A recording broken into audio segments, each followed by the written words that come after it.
Ang dami nang nawawalang mga tao ngayon. Lagi na tuloy ang pinapauwi agad ni Mama. Ha? Ano meron? Hindi mo pa ba napapanood yung balita? Anong balita? Last month kasi may nawalang schoolmate natin. Hanggang ngayon di pa rin nahahanap. Tapos ayun, sunod-sunod na. Naku, sana mahanap na sila. Umuwi na agad tayo at baka mapano pa tayo. Di pa tayo pwede umuwi. Bakit? Tutulungan ko pa yung mga kasama ko na patulugin ka eh. Ha? Ayla. Sorry, Adira. Trabaho lang. No, tapos na. Intense naman itong content na to. Kasabot pala sa krimen tong kaklase niya. Fairness ang plot twist, ha? True to life. Hoy, bakit? Tanggal mo yung makeup mo. May trabaho na naman tayo. Sino kailangan takpin? Anak ng mayor. Art. Yung mga tatanungan ko at kapag nagkamali ka, i-date kita sa kantin. Kantin talaga? Sino ka para i-date ko? Ako bang i-date mo ha? Sabi ko, i-date kita. Ibig sabihin, libre ko. Umalis ka sa harap ko. Ay, wala to. Candidate for cum laude pero umaatras sa magiging tanong ng kaklase. Wala to. Hanap na lang ako ng iba. Yung pogi na, matalino pa. Hinahamon mo ba ako, Sandoval? Baka Sandoval naman to, Jackie Art. Pangalan ko Jackie. Wala akong pake. Tatawagin kitang Sandoval kasi gusto kita. I mean, gusto ko. Focus. Don't get your hopes up. Dalito lang ako. Mas malilito ka rito.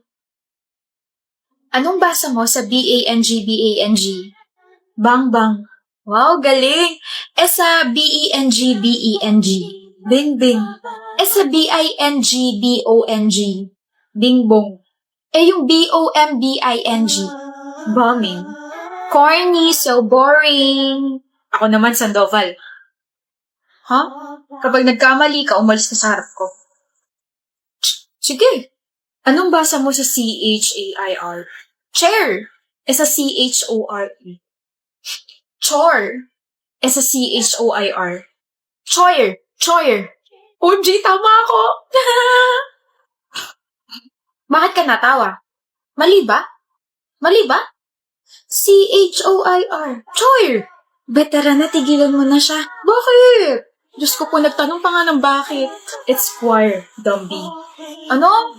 CHOIR. Choir. Mali ka. By Art. Sandoval. Ano?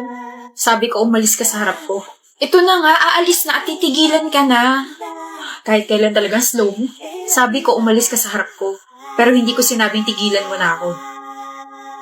O to the M to the gosh. Ano? I-date mo ba ako sa kantin o ano? Halika na, libre kita puto tsaka pansit. Para humaba pa ang pagsasama nating dalawa. Siraong. Grabe, pag sa crush ng lilibre tapos akong best friend, hindi.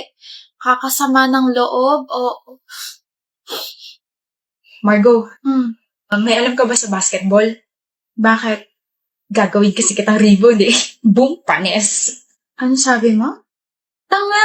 Uy, anong rebound? Ay, teka mali. I mean, willing ako maging rebound mo. Center ang position ko sa basketball team. Kaya naman you are the attention to my center. Or you are the center of my attention. Tama ba? Whatever. Margo, sabi mo gagana yung banat na yun. Bastard na ba ako? Bawi ka na lang sa next life, bro. Buti na lang, uto-uto, tsaka tatanga-tanga yung kaibigan ko na yun. Akalain mo sinabi nga yung suggestion kong banat. Sabihin mo na lang kasing boyfriend talaga kita para hindi na lumaki to at umasa pa si Kaizo Connor. Bakit ba kasi ako kumain sa stupid plan mo natin? Ayoko nga. Hayaan mo maghabol sa'yo yun. Para kapag halatang halata na in love na sa'yo yung kaibigan, doon ko sasabihin syota na kita. Panigurado, lugmok yun. Bakit ba inis na inis ka sa kanya? Yabang niya kasi, kala mo sino. Ang dami na niyang inagaw sa akin na babae. Lahat na lang nagkakagusto sa kanya. Time na para ipakita sa kanya na hindi lahat nakukuha niya. Paano yan? Matagal niya na ako nakuha. Sinasabi mo dyan, matagal ko na siyang gusto. Gusto mo ulitin ko? Matagal ko nang gusto si Kaizo. I think 3 years na. Anong sabi mo? Bakit pa pumayag ka na maging girlfriend ko? Kasi sinabi mo sa akin yung plano na gawing tanga si Kaizo. Sa tingin mo, gusto talaga kita? Kilabutan ka nga. Hindi mo ako mahal? No, yuck! At saka sinagot kita para rito. Para sabihin at ipamukha sa'yo na nakukuha niya talaga lahat without even trying so hard. Galing ko rin mong ito, no? Girlfriend naman kita. Pero siya naman ang gusto ko. Talo ka pa rin. Hindi ako makikipag-break. Baka ikaw ang balian ko. Hindi magiging kayo. Hindi mo sure. Gusto niya ako. Gusto ko siya. Pwede kaming dalawa. Really, ha? Ginagawa mo? Shh. Kaizo! I just wanna say that I like you very much and let's have a date tomorrow. Chat ko na lang yung details, okay? Margo! Oops! Nandiyan ka pala. Sisirain ko kayong dalawa. Oh, naririnig mo ba yun? Naririnig ang alin? Talunan, talunan, talunan. Nga pala. Alam ni Kaizo tong plano na to. I told him yesterday. You will regret this. Bawi ka na lang sa next life, bro. Faith, kakain ka na ba? Sino kasabay mo? Yung mga friends ko na tiga-ibang course. Bakit? Pwede ba sumabay? Dali na. Kasi Nari. Bakit? Bawal? I'm actually okay with you joining us, pero kasi I have to ask my friends first if okay sa kanila. Tama, huwag naman. Hi, Faith! Hi, Nari. Sorry kahapon. Uy, no, it's okay. Hindi ka galit? Hindi, ano ka ba? Sige. Faith? Bilang pambawi sa pag-reject mo sa akin kahapon, ilibre mo naman ako. Bakit? Kasi di ba hindi niyo ako sinama sa lunch niyo kahapon? Nakakatampo. Ilibre mo na lang ako. Hindi ka galit pero nagtatampo ka. Sabi ko naman sa'yo, di ba, I have to ask my friends permission muna.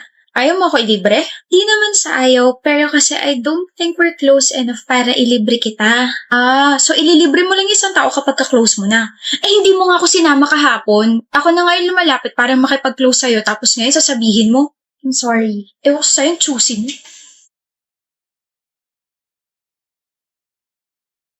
Kakainis.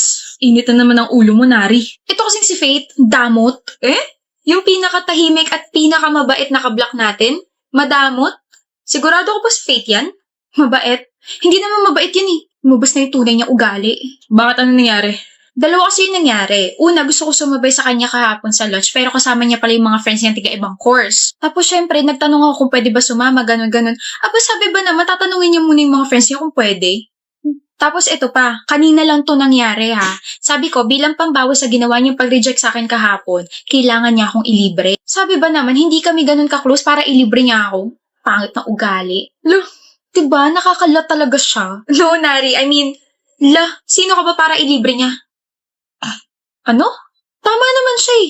Hindi kayo close para ilibre ka niya. Ang kapal naman ng mukha mo, te. Oo nga, hindi ka ba nakakaramdam ng hiya tapos ngayon kung ano-ano yung mga pinagsasabi mo tungkol sa kanya? What about yung pagtanggi niya sa akin kahapon? Ay, nako.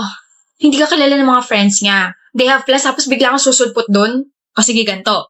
Okay lang kay Faith na sumabay ka sa kanila. Pero hindi mo ba naisip na baka maging uncomfy yung mga friends ni Faith lalo na at hindi ka naman nila kilala? Kinakampihan niyo ba siya? Oo, Nari. Kasi sa ugali mo ngayon, ang pangit-pangit mo ka-banding. Hindi ka lang napagbigyan tapos sisiraan mo agad yung tao? But we're friends. Kaibigan mo nga kami. Kaibigan mo kami na hindi tinotolerate yung ganyang pag-uugali mo. Tara na nga. Ay, nako. Di kapihan niyo siya. Pag-plastic niyo. You're still wearing that? Yung ano? Yung singsing na binigay ng ex mo sa'yo. Come on, Sachi. Napag-usapan na natin to.